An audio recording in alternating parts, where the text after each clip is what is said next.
పండుగలు, పర్వదినాల్లో భక్తులు ఎక్కువ సంఖ్యలో దేవుణ్ణి మొక్కుకున్నటికి భక్తి శ్రద్ధలతో దేవస్థానాలకు పోతారు.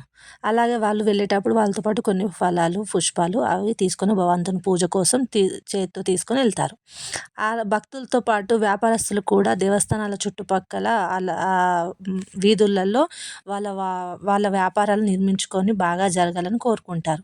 పుణ్యం, పురుషార్థం కోసం వ్యాపారం చేసేవారు కొందరైతే ఎలా అయినా సరే స్వార్థబుద్ధితో డబ్బునే ప్రధానంగా మనసులో ఉంచుకొని వ్యాపారమే ధ్యేయంగా కొనసాగించేవారు ఎక్కువ మంది ఉంటారు.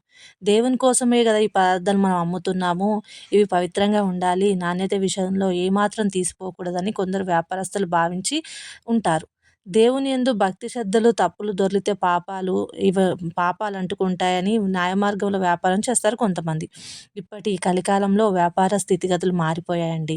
వ్యాపారాన్ని అన్యాయ మార్గంలోనే కొనసాగిస్తున్నారు. అందులోనూ హిందూ దేవాలయాల పరిసరాలలో ఈ అన్యాయ వ్యాపారాలు బాగా శృతిమించిపోతున్నాయి.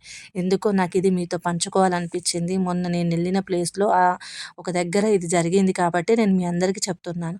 అందరూ మనం ఆ దేవుని కోసమే కాబట్టి ఎంతో కొంత లాభం చూసుకొని మిగతా అంతా పవిత్రంగా ఎలాంటి అన్యాయాలు ఏం లేకుండా మనం చేయాలి అని చెప్పి నేను కోరుకుంటున్నాను.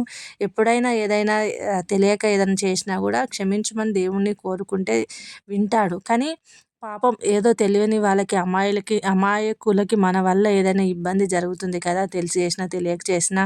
అందుకే నేను మీకు ఈ మాట చెప్తున్నాను.